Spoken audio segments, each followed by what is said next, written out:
Qu'est-ce qui fait la différence entre tous les dieux que l'homme s'est forgé dans tous les temps de l'histoire, toutes les idoles? Qu'est-ce qui différencie vraiment l'Éternel, le Dieu biblique et véritable, de tout le reste? Venez avec moi dans Nombre chapitre 14, les versets 17 à 19. C'est Moshe qui intercède auprès de l'Éternel.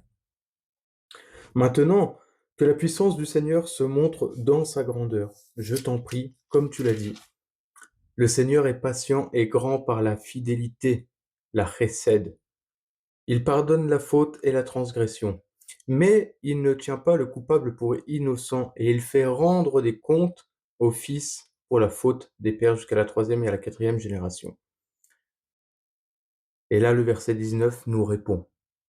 Pardonne, je t'en prie, la faute de ce peuple, selon ta grande fidélité, comme tu as pardonné à ce peuple depuis l'Égypte jusqu'ici.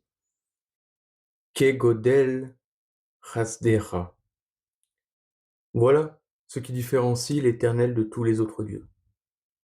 On peut inventer une divinité, raconter des mythes, une puissance, mais quel Dieu aime véritablement ses enfants? Quel Dieu pardonne, mais est juste et fait rendre des comptes tout de même? Il n'y en a qu'un seul, l'Éternel, notre Dieu, le Dieu d'Abraham, d'Isaac, de Yaakov. La puissance d'Élohim, la puissance d'Adonai, elle est dans son immense bonté, dans sa récède, qui veut dire fidélité, miséricorde, amour. Quel est l'exemple le plus concret? Israël. Sans la bonté de Dieu, Israël n'existerait plus depuis des centaines et des centaines d'années.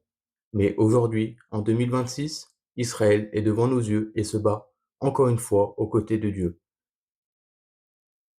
Si l'Éternel n'était pas bon, si sa puissance ne résidait pas dans son amour, dans sa récède, même sa patience, la dame en entier, l'humanité entière serait déjà inexistante.